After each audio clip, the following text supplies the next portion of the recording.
journalism for 40 years. He taught economics at Delhi University for 11.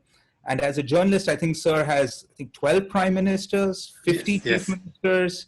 He's been the editor and group editorial director of the India Today Group, the editor of the Indian Express, editor-in-chief of the Financial Express as well, and is currently the editorial director of the New Indian Express. And of course, many of you know him from his famous talk shows like Seedhi Baat on Aaj Tak and Tikki Baat for TV18. So I'm very excited and delighted to have you as someone who really understands economics and has seen the insider and outsides of so many governments. Thank you, Adi, for introducing me. I'm happy to talk to a young person who has experienced both global and domestic. I've learned something from you because I'm a learner even at the age of 74. Hopefully I'll be able to learn more about what is happening around. Absolutely. And just to kick off, I think, given the fact that you've taught economics, right? And you've taught economics at Delhi University, which is one of India's premier, if not the premier economics university. And you've also seen what happens behind the scenes. So it's not just an academic look. You've seen what you say in class, and what happens really in the corridors of power. I would love to know, I started this entire notion of reforming India and seeing how we can do it. From an economics perspective, what's happening? What's going wrong? We seem to be talking about the same things again and again and again, decade after decade. I think you're rightly put in a particular perspective. The question is, when you're talking about as a student of economics, and I must tell you that when I was a student at the Institute of Economics, and my teachers were many, like Amartya Sen was my teacher, and so was Dr. Manmohan Singh. So I have been a student of great economists in the world, and whatever I learned from them is not applicable anymore in this world now. Because what they taught is irrelevant economics. And because politics of economics is much more important, but whatever stages of economic growth we were taught at that time, I think India bypassed all those things. Because service sector in India, for example, now accounts for 57% of the GDP. As what we were taught by Professor Raj and Professor Amartya Sen and Jagdish Bhagwati and who else, that you go through the stages from the primary stage, from the manufacturing, then to services. Now we are state 3 is come first and the state 2nd is gone almost. The manufacturing sector is almost 12-15% of the GDP and agriculture is stopping there. So I don't know how we reach that state. Therefore, what you are talking about becomes more important.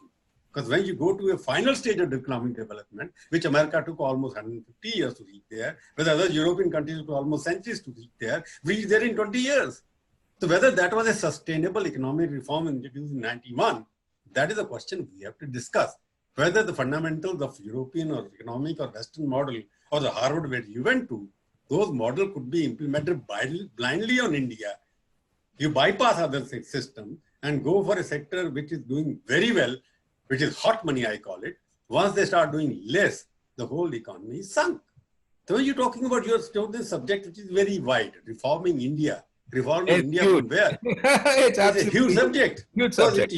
If you are reforming India, means where to start with? Because we should have reformed what I call the agriculture sector first. Because you are not unlocked the agriculture sector, where you still have 50% of the people dependent on 50% of the GDP. How is it possible that you're becoming 50% of the population have much below the national average of income? And there the people still has to create some kind of a demand for your services or for your manufacturing. Both the sectors are employing more people than what they're earning. So therefore, please. Absolutely. And I love the fact that you raised agriculture. One of the things that I keep talking about is, and this was shocking to me, right? The total number of arable land that is used for agriculture is pretty much equal from India and the US. And US, by the way, is not the most efficient agriculture producer in the world. There are a lot of other countries such as Germany, Denmark, etc., Belgium, which do a lot better. But can you imagine, we employ 600 million people in agriculture, producing 1/10 of the US output on the same amount of land, and where the entire US agriculture, everybody involved in the sector is 3.5 million. And one of the big questions which I ask, what happens in India when those 600 million people says, look, this is not sustainable. I'm going to stop being a farmer. And now, dear government, based on their social contract, say, now I want to get a job. And you mentioned this entire service sector boom, and I fully agree with you. In 20 years, we leaped so much that we forgot to build the fundamental building blocks of what creates a great economy. And the service sector, from an employment perspective, represents a very small percentage of the number of people who are actually employed compared to the greater out of 1.2 crore people. Hardly, from a direct employment, hardly impacts 5 to 10% of those people, despite, and as you said, 57% of the GDP in economy. I think this is one of the great reasons why this conversation is so important, is that how do we reform India from a policy perspective? And reforms, and I'd love to get your perspective on this. Reform. I think you're right. Let us go back to the services sector. Services sector, why I'm raising again, because I have been talking about it, which is not sustainable model for development of India. What has happened in COVID, all the service sectors are broken down because everything was closed. So therefore, in the service, 57% of GDP, out of it, 90% closed. Hotels are closed, airlines are closed, everything is closed now. So you obviously have an impact on the people as well. Question is investment. Per $1 million of investment, how many people you employ in the service sector? Very little. And per $1 million investment in manufacturing, you employ 5 times more people. And per $1 million investment in agriculture, you probably might end up spending many more people. So instead of going for a labor intensive, because India is still, whatever you say, $2,500 income per year, which is nothing as compared to 40,000 somewhere else at 20,000. 2,500 if you are taking the mean average of capita income. Right. If you divide between the rural and the urban, then rural people must be having around $500 per year. So when you don't have enough people getting enough money in their hand to sustain the development of service sector, you want people to fly more and more. You want people to go to more. You give the numbers all the time. Which numbers are the same? You are talking about middle class. How many cars will I ultimately buy? I can buy one car, second car, third car, house, second house. Ultimately, people who don't have a car or don't have a scooter or don't have a single bedroom house in their hand to sustain. And you reform what? Reform means you have to go back to the demand-led model rather than the supply model, which we have been following for the last 40 years. Create capacity, create capacity. Capacity for whom? For the same people. You want me to change my car every time. That's what happens. You go to the car wala, I get 20 messages every day. Your car is now 1 year old, you please change it. Then somebody says you're 2nd year old, you change it. No, but it's a fake demand generation versus... They are pushing you all sorts of incentives. So when you're talking about reforms in India, I would say basically demand reform should be in the pattern of distribution of wealth, which has to be equitable distribution of wealth. Now, I would not say equal. Equal is much more socialistic and whatever you call it. And which is the main problem that stopped India reform in the first place was this old 18th century model using 18th century and even 14th century thinking, trying to build a 21st century economy. Absolutely. Can't happen. And I think that's why these reforms and whole-scale reforms are so important, G. Because, if you're going to build a 21st century economy, you need 21st century policies, you need 21st century laws, and you need 21st century support systems and infrastructure to move that $2,500 per capita to a Chinese level, which is around 10,000, right? That's a 4 or 5 time increase. Can you imagine, right? And I'll give you some numbers, which to me gives me a huge amount of heartache. The total central budget higher education spends is equal to the annual budget of one top 10 private university in the US. The total India budget, there are 10 to 15, 20 companies in the world who have higher revenues than the entire Indian budget combined. And so when you look at numbers, I think we need to acknowledge as a society that unless we fundamentally say that, look, a 6 to 7% growth, which is hardly generating, before COVID-19 was generating 3 million jobs when 15 million people are coming to the economy every year, that we have to fundamentally enact reforms and do it the way we did demonetization. Overnight, quick, immediate. And if we do these incrementals, little bit, and full credit to the government, they have been doing incremental reforms. I give them full credit for a lot of great work that's been done. But my worry is by the time they do the reforms required to get to a double-digit GDP growth, and these are cheap reforms, and they don't cost that much, and they increase tax revenues. we'll be in, Vision 2020 hota tha, then will come Vision 2030, Vision 2050. I am worried in 10 years, now we're talking about Vision, 2100. So we need those reforms today. Adi, the question reforms you're talking about, Prime Minister during the past 6 years have given a lot of new slogans to the country, which are all meant to empower everybody in every sector. He has given housing for all. He's saying Jal, Nal se Jal. He has said education. He has given Swasth Bharat. He has Digital India, Stand Up India, Made in India.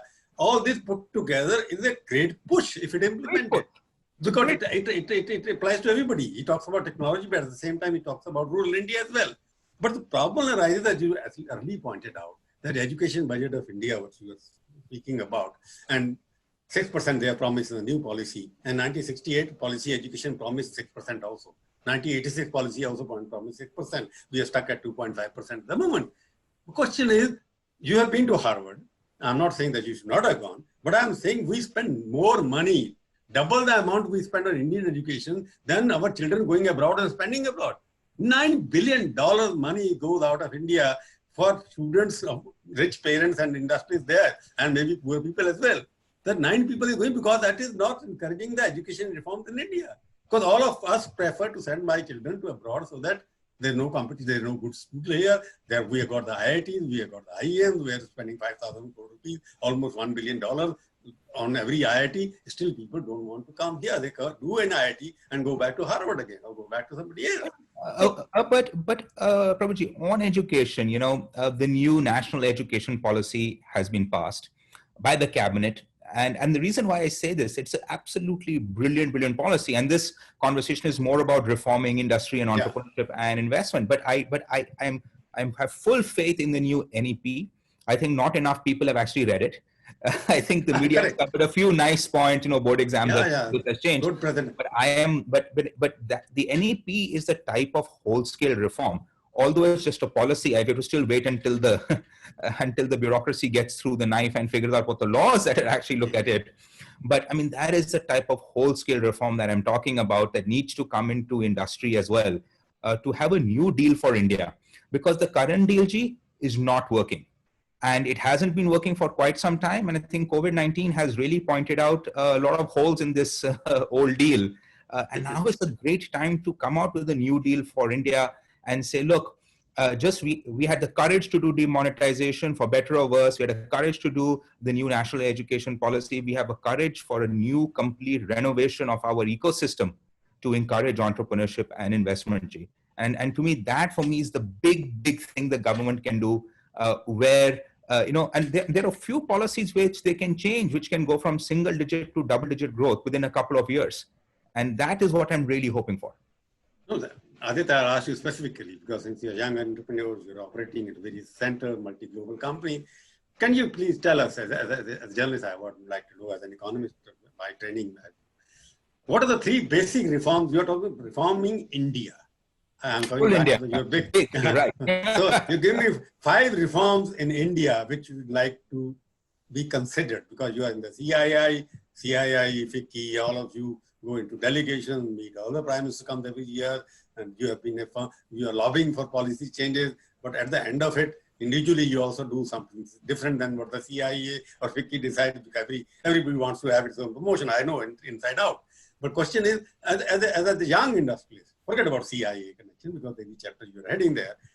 I would like to know what 5 basic reforms in India, you are a 35-year entrepreneur, you have a long life in front of you, you would like to see during the next 10 years or 20 years or 50 years.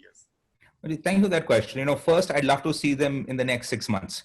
10 years might be a little bit long, but I think there are certain reforms, and so before I talk about 5 specific, I just want to talk about 2 philosophical changes that have to happen, right? Because we can talk about reforms, but unless the fundamental philosophical basis of how you think about ecosystems and industry changes, any reform that you announce, and there've been committee and commission after commission, will just not get implemented the correct way. And I think the first big philosophical change that people have to do is that they have to see not just ease of doing business. I think ease of doing business is a wrong term. It should be ease of doing transactions. how fast can an Sorry, entrepreneur? Adit, I will interrupt you. When you say ease of doing transaction, that gives a commercial tone to it. It is a commercial tone, right? Because we are talking about commerce, we're talking about entrepreneurship, we're talking about investments, right? And thank you for pointing that out, because a transaction can be anything. A transaction means, for example, getting a subsidy from the government. It's a transaction, right? And so I don't mean it just about profit-seeking transaction. Any interface, right, where two people are getting together to accomplish something together on a small level basis is a transaction, right? Whether you're buying a house or a car, or you're setting up a new factory, or you're getting a permit, these are all transactions, right? So how fast can you do a transaction? When people talk about growth, right, is essentially the combination of millions of transactions done at a certain speed. So how do you grow from 7% to 17%? The same number of transactions that you do in 1 year's time, you say you do it in 4 months' time, right? So the ease of doing transactions should be the focus. And I think that's a big philosophical change that people have to make. And the second big philosophical change that people have to make is to understand that India competes globally now, right? We have excellent skills, manpowers, local resources, fantastic, but we are not just competing against China anymore, right? We are competing against Thailand, Indonesia, Vietnam, Cambodia in manufacturing, in startups and space. We're now competing against Costa Rica, Estonia, so many other countries. And now the US has put down the gauntlet and said, we want to compete against India as well, for the same manufacturing, the same jobs, the same supply chains. And so anything that we do has to be globally benchmarked and globally competitive. It's very nice to say, oh, this is, we've reached 63 in ease of doing business rankings. But that means 63 countries ahead of us who are going to get a priority investment. We are going to get it after when our number comes. But then again, as you rightly said, G, what specifically? So firstly, I look at 5 key areas where you can do big reforms, which will move the needle. And I want to focus on things you can do tomorrow morning and get the benefit day after. Doing something that will take 5 years to reform or 10 years to reform is not going to allow the youth of India to meet their aspirations quickly. And I think nobody's in the mood now to wait for 2 more generations to see some great reform takes place, and certainly not under COVID-19. I think the first is land and development and real estate. I'll give you small examples here. Every state in India has its own system of measurements. Certain states, like Punjab and all, they use the Marla system. An urban Marla is different from a rural Marla, right? Marla. Right. And so getting a whole bunch of, if you're looking at an international person coming in, you're looking at domestic players trying to increase investment, create more housing, unlock land parcels, really building out India and physically building it out, right? You need to dramatically reform these parts. We have the metric system. There should be a national standards of all units of measurements, and we need to transition to that. Why? Because it makes transactions faster and easier. We still have stamp duties on land transfers. Now, the goal of the government should be, look, I am getting GST on cement, steel, all the inputs. I'm getting GST on the final sales of housing. I'm getting GST and revenue when this is rented out, and I'm getting much higher GST than I'm getting on the 2%, 3% stamp duty. We should be, you keep selling and buying land until you are satisfied. We want the land to move from a holder to make it easier to come to the hands of somebody who will convert it and do value adds, right? So small reforms, eliminate all stamp duties. Say, look, develop land, transfer it between 20 people if you have to. Don't pay anything. And it will also stop black money. It will also stop reform like this. These are just 2 small reforms that can be done overnight, but will dramatically change the... Aditya, I will stop you here because I have some doubt about it, because the land you made a very important point, because measurement techniques are different in every state. That's the complication. And even the revenue records are not, even on digital, even now, you can't find your own land when you look at Who owns the land? Who owns the land, right? So that's there lies the problem. I have to pay lakhs of rupees to a due diligence person to go find out who's, background, go find out where the records are. Why can't I have a digital ID with an OTP number that says, I claim I own this land, I give you the number, you give me, I get an OTP, great, verified, done. Now you're in an urban area, now Delhi has started giving you property number and digital number, but in urban area, rural area, you buy a land. For example, when I bought a land in 1989 or 84, when I went to see it again in 1989, I couldn't find it. And I had to take somebody with me who took some measurement and then found the land. No GPS location, no. But what I'm saying, what you're saying, no transaction of land. That is, land is the biggest source of black money even now. Because if you make it free without stamp duty, obviously your land is lying there, you will not give me free, you will take some money on it, or I will sell you, I'll take some money on you.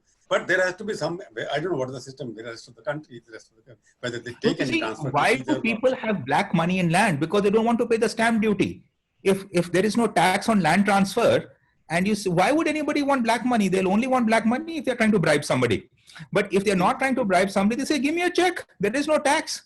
All of you fought for GST. All of you fought for GST, one tax. What is happening? GST is not being stolen now. People don't pay GST even now. Probably GST. I love that you raise GST. When GST was... No, I'm raising this question because what corporates likes one tax system. No. Accept what? GST was supposed to be one nation, one rate, one number, one thing, just the way done everywhere else. Now, what do we have here? We have 1,024 filings every year for GST. We have so many loopholes in the system, 5 different slabs of rates and cesses. This only helps people who want to do bad practices, black money, corruption, because the option. You had one GST rate, one GST number, one GST system. Everybody has to pay it. Where is the room to hide? Where is the room to do anything? But because you made this complicated system, now you have all sorts of people who can underreport GST, overreport GST, do transfers, manipulate the GST numbers. You know, when the original GST system was there, you look at China. What does China do? And India is moving to that, by the way. Full credit to the government for pushing it. Every single invoice you issue has to be issued from the central Chinese GST system, right? You make an invoice, you issue it from it. There is one rate that gets issued. The next person has it. Clean, transparent system. India, every state government has its own GST guys. They have to do their own thing. They can give you a special dispensation. How do you get that special dispensation? You pay a little bit of money, etc. So a lot of these rules, and this is why we need the reforms. Good policy, clean digital reforms allow good actors to operate in the system. It does not allow bad actors. The more convoluted you make it, the more pages you add to the act, the more differential agencies you put in. This is when the bad actor said, aha, now I have the capability of finding a loophole, changing this, changing that. And see, everybody's very happy paying tax. A big problem that people think that industry doesn't want to pay tax. Industry wants to pay tax as long as the tax rate is globally competitive, they're willing to pay. The problem is, how do they pay tax? And what guarantee do they have once they have paid the tax? That they'll be left alone, that there'll be no tax terrorism. There's a lot of reforms that can be done. Look at I'm an economist, not a student. I've done little research on that. I'm talking about the kind of growth we had, GDP and whatnot. You're talking about reforms because tax are stolen. And look at how people have become rich through a cleaner way also. But the cleaner way is not a clean way as well. For example, in India, last 2 years, 70% of the people got 1% of the people got 70% of GDP growth without paying the tax. But why did that happen? Why were they allowed? No, let me complete that sentence, because when 1% people go on increasing their wealth every year, then they don't pay the bank loans, but personally they are rich. So when you're talking about this kind of system is evolving in India, where rich people are getting the policy and reforms done, in which money is going to the pocket, their personal wealth they are becoming rich. Now earlier the people used to say India is a rich country inhabited by poor when we were studying economics at that time. Now it is a country, it is a country of few rich people, many rich people, but it's still a poor country. You have more private planes, you have more private jets, you have houses worth billions of dollars in this country. But that is reflection of how your economic reforms or whatever reform are not being worked in such a way so that everybody gets a good education, good hospital. Now in the COVID, for example, everybody used to pay lakhs and lakhs of rupees to the hospital. Poor people can't afford it. But here's the problem, Prabhuji. I love that you raised that thing. Why was a small number of people able to generate so much wealth? In your opinion, I disagree on the expense of everybody else. And the reason why is because we had... Well, you pay capital gains tax. I've been very clear. For 25 years, no capital gains tax were paid. People who own the company, they sold their share. Company, I don't grudge them. I don't grudge them because they made the money, they made the company, they deserve that. Rochi, again, two aspects here. Are we a country that wants to get to a $4 trillion economy and make everybody rich? Or are we a country which is the same Einstein theory of madness, repeating the same thing over and over again, expecting different result, saying, look, there are a few rich people who have gotten rich, however, which they have, good, bad, indifferent, let's take their money and distribute to the poor, and then everybody loses. So the first philosophical change here is that I want thousands and thousands of people, tens of thousands of people, hundreds of thousands of people in India to own a private jet. I want all of them to have billion-dollar mansions. More and more of entrepreneurs we create, more and more wealth we create, more jobs we create. That's how people of India, and that's globally how people get wealthy. The second thing, G, it's about tax rates. I fully agree with you. I think everybody should pay tax and they should pay it well. My problem is that a lot of the reforms that I am saying are to fix a system that has allowed people to get away with all of this. The good actors, the clean actors, the people who have made money cleanly are penalized today. And the people who are bad actors, they're able to use the 200 loopholes, the 500 discretionary points in every single law that exists today to then figure out how to do all this black money and all this taxation nonsense. If we had I'm making a different point. I'm saying in India, I'm making a different point. You are absolutely right. I am not against people who make money. If few richer people for $4 trillion economy, at the moment we have got $2.69 trillion economy. If those trillions are going into the hand of 100 people in India, there is going to be a problem little later. But I'm saying they should be level playing ground. If I'm selling my house, which I bought for 1 lakh rupees and send it for 10 lakh, on capital gains tax I pay on 9 lakh. But if Aditya Birla sells his share, which is bought at 10 rupees at 1,000 rupees, he doesn't pay any tax. I love what you said about level playing ground. A level playing ground is a new startup. A person with only 5 lakh, 10 lakh rupees in profit is able to pay their GST without having any issues. I won't take names, big industrialists can hire 100 accountants, 200 lawyers, 500 regulatory people. Correct. The reason why I'm asking for reforms is not to help them, because they can hire teams and teams of people. Every time the government comes out with a strange new law, they'll hire 5 more lawyers. They'll hire 20 more accountants. The level playing field I'm talking about is for small and medium enterprise, small and medium entrepreneurs, not to have to pay and put in 1,024 different GST forms every year and do 1 form a year. Then it's a level playing field. Correct. The level playing field in India, you put more regulations, who benefits? Large people benefits because they are able to pay lawyers, they are paying accountants, and they're paying honestly corrupt people to manage the regulation. The level playing field is when you bring down the regulations, and then it becomes easy for anybody to enter these markets, anybody to get a license, anybody to start working. Trust me, all the large players, all the corrupt large players love regulation. They don't like reform. They love complicated acts. They love complicated systems because they know how to subvert them. They know how to pay someone to do it. They have professionals working that who can navigate.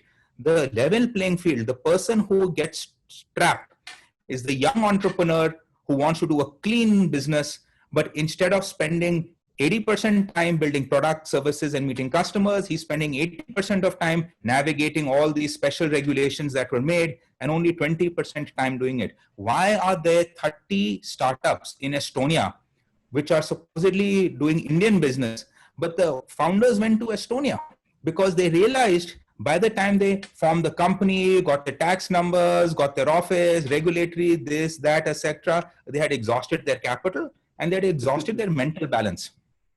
The level let us summarize that. Basically, you're talking the Indian bureaucratic system, the regulatory system, is such that it doesn't allow any kind of a clean business or any kind of a fast track development in India. You're talking about that, basically. So I think the IS and the bureaucracy is part of it, and they always have to be part of it. 10,000 IS officers, all the IFS, IRS, etc., run a 1.3 billion country. Honestly, there should be 1 lakh of them, and we need a lot more people to come into the bureaucracy because they are understaffed. But it's also the policies that they have to implement, and they are implementing. If you change those fundamental policies, their work burden goes down. The good officers, the good IS officers who have joined to do, and there are many of them, you also know them, I also know some of them, who want to do right by India, who want to create a brilliant country for everybody, they will love reforms. because it helps them be better people and it allows them to see the impact that they have on our nation's growth. It's only the I will just remind you, problem. Administrative Reforms Commission, because of bureaucracy based on the British system, and they left the IAS officer behind us who are 18th century for a 21st century. So basically, you have 10,000 IAS officers and they are being recruited. I asked one of the Prime Minister, why don't you stop IAS? He said, you want me to survive as a Prime Minister or not? IAS is much more powerful than even the politicians are. But the question, Administrative Reforms Commission, first Administrative Reforms Commission was under Murad Desai. That was thrown in the dustbin. After that, again, Moily Commission happened. That has also been thrown in the dustbin because everybody who talks about reform, and you also as the CIA, FICI, I have never seen them talking about administrative reform because all of you are really cozy with the IAS officer. Have you ever spoken about administrative reform on any platform? Give me one example. Of an administrative reform? Yeah. Very simple, G. And this is something. I asked your CIA president also that question. He didn't have the answer. Well, I'll answer. I mean, I can't answer for our president, but I will tell you something that the current government said during its election campaign 5-6 years ago, when they said, look, we will bring a dramatic number of professionals in to the IAS and systems, and we will expand the IAS to include specialists from all sorts of fields, and we'll create a revolving door, just the way it is in any good civil service around the world, where it's not about one entrance exam and then you get a batch number and a rank and that stays with you for the next 40-50 years of your life, but you have a much broader civil service, because India needs a broader civil service where you have a lot of new people coming in, but also IAS officers being able to take professional assignments both in India and abroad to learn experience, take 3-4 year sabbaticals, come back. And I think that is one big reform that everybody can agree on. It works for current IAS officers. It expands their horizons. It allows them to do more. And it also works for the system, because India right now is so understaffed in key policy positions, in key execution positions. You can't build a $4 trillion economy and manage 1.2, 1.3 billion people with a core cadre of only 10. I don't know whether you want to look at the executive of the United States of America with so many trillions of economy, 19 trillion or 20 trillion economy. Look at the number of officers working in this government per million population. You will be astonished that America with 10 trillion, 20 trillion has less bureaucracy than we have got it. Maybe that's your point of view. The question I'm trying to say. Compare us to our. You are talking about IAS officers. Let me complete. I'm talking because you are talking IAS officers should go abroad and get training. More than 500, 600 officers go every year abroad for training. This year they have not been able to go. I'm not saying training. And they come back and you have got the regulators, which is a system you borrowed from Western countries. Which regulator in India, from telecom to anywhere, has been able to introduce reform where the consumer is happy? All the regulators are just helping the company. And that is why my plea is to the current government, who has proven that they can take bold, massive reforms. And like I said, many of these, quite frankly, fit in with what the IAS wants and needs to do. These are not at odds with the civil service. I think it's something most of them would also agree are much needed. Let us have the last couple of questions. There's one question which I asked you specifically as a member of the president of the Delhi CIA chapter. Prime Minister gave a slogan, which was a very good slogan: minimum government, maximum governance. Do you think after 6 years that slogan has been implemented in some manner in this government? Absolutely. I think the Prime Minister was very clear, and I think that has been implemented. And in the sense that, as I said, a huge amount of governance has happened, huge amount of control over the economy has happened, and very few people do it. So we have a very small number of people who are actually taking decisions, who are working, I must add, 24/7. I've never seen any of the level of hard work, at least in my short experience of India, they are putting in. So you have a very few people governing a very large country, and I think that's part of why I'm a little bit concerned, is that I think you need a lot more people. And I am generally a person who loves the thing minimum government, maximum governance. But somewhere I think the number of people who are in government, who are taking decisions, who are be able to do it, needs to be expanded. And this is what the Prime Minister said during his entire elections in the last 6 years, is to bring in a lot more professionals, bring in a lot more experts, and make them part of a smaller government. I'm getting little confused about it. You're saying there are a lot less people taking more decisions now. That is what you said. That the minimum government means smaller cadre working on a big economy. Yes, fewer people taking more decisions. But I'm talking about the size of bureaucracy is still bloating. The people, when I say government means the executive. Doesn't mean the in terms of whether and by the way, 45% of India's entire budget goes between interest payments and salary payments to government officials. That's 45% of our budget goes there. So I fully agree with you. My thing is very different. I think we need to expand the number of people. I think you're the 60, 70 ministers in this country, which was largest almost last 5 years. You got 760 level officers in this country, and there were only 425 years ago. What do you mean? I don't understand. That's what I'm doing. 1982, I wrote a story in India Today, 283 secretary level officers were there, Mrs. Gandhi's time. Now they've got 784. You've got 27 per commission. Got every IAS officer, there are 700 IAS officers who were retired and got in the Central Election Commission information system. You are saying, I don't understand. That's what I want you to clarify, that when you say less people are taking more decision, it means concentration of power, decision making is going there, but the nature of DNA of the government are not changed in terms of size. I fully agree with you to some extent. I think when I see what I would love to see in the next 3 to 4 years, is I think India needs a 21st century governance system. And that does mean reforming how the existing governance works. And that starts from the bureaucracy, the IAS, it goes to PSUs, it all goes to that. And my thought on this entire minimum govern, maximum governance, I think it's a fantastic slogan, but you also have to see, how much output can it happen. If you have a petrol engine that is running at 10% efficiency, no matter how much petrol you put in it, it's going to give you 10%. That same engine, if you're able to reform and bring to 70, 80% efficiency, a small amount of petrol will give you more output. And so my thing is reforming the engine. The size of the engine right now doesn't really matter. Is how effective the engine is, what are the policies it's doing, what are the reforms it's doing. And like I mentioned, like you had land and development in real estate, huge amount of stuff can be done in taxation, huge amount can be done in ports, manufacturing. We haven't even talked about Digital India Initiative, which was such a fantastic idea, but it has not taken off the way and especially in COVID-19, we've seen how much of a digital India we actually are.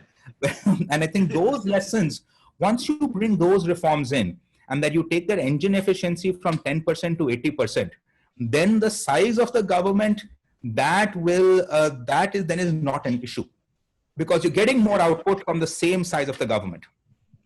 Thank you, Aditya. I think I'm happy to note that a young entrepreneur like you has a faith in the system, and India has a great future. I think when people are optimists like you, you are the people who are going to drive the economy in the future.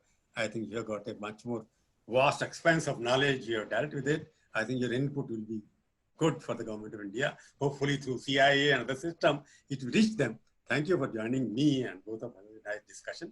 I hope you also enjoyed it. We'll meet again soon and take up some other topics. Thank you. Absolutely, Prabhajit, an absolute pleasure. And it's always wonderful to learn from someone who has been there and done that. And it's an absolute pleasure, sir. And you have been an instrumental icon in the history of how India and journalism has played out. And I'm so happy to see that you're still at it and will continue for many years to come. Thank you. Thank you, Adit. Thank you very much.